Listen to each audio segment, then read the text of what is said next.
pourquoi, pour un constat d'affichage de permis de construire, 3 passages de l'huissier sur place sont indispensables.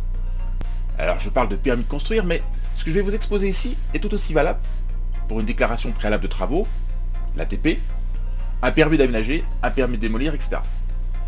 Vous êtes nombreux à vous interroger et à m'interroger pour savoir comment se déroule le constat d'un permis d'urbanisme par l'huissier de justice et surtout, combien de passages l'huissier doit-il faire sur site pour que le constat soit incontestable.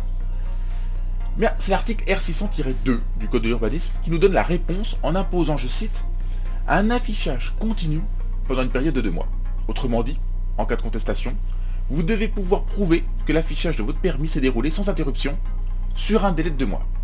D'ailleurs, la jurisprudence du Conseil d'État est venue rappeler cette obligation de continuité de l'affichage dans de nombreuses décisions. Conséquence, l'huissier devra obligatoirement faire 3 passages pour vérifier la présence conforme du panneau au cours de cette période de 2 mois. Alors, comment ça se passe en pratique? Il y a le premier passage qui va marquer le début du délai de recours des tiers et ensuite 2 autres passages qui seront faits de manière inopinée, c'est-à-dire sans en informer le bénéficiaire du permis. Alors pourquoi ce caractère inopiné du 2e et du 3e passage? Tout simplement pour éviter qu'un tiers puisse contester l'affichage de votre permis en invoquant le fait que le panneau était installé juste avant le passage de l'huissier, puis retiré ensuite. Alors, c'est tordu, mais ça existe. Le caractère inopiné du second et du dernier passage sera donc indiqué dans le constat et rendra l'affichage incontestable en prouvant que le bénéficiaire du permis ne pouvait pas savoir les jours et heures précises du passage de l'huissier et donc ne pouvait pas retirer le panneau. Vous l'aurez donc compris, un seul et unique passage de l'huissier ne sert à rien, le panneau pourrait très bien être retiré juste après, autant rien faire.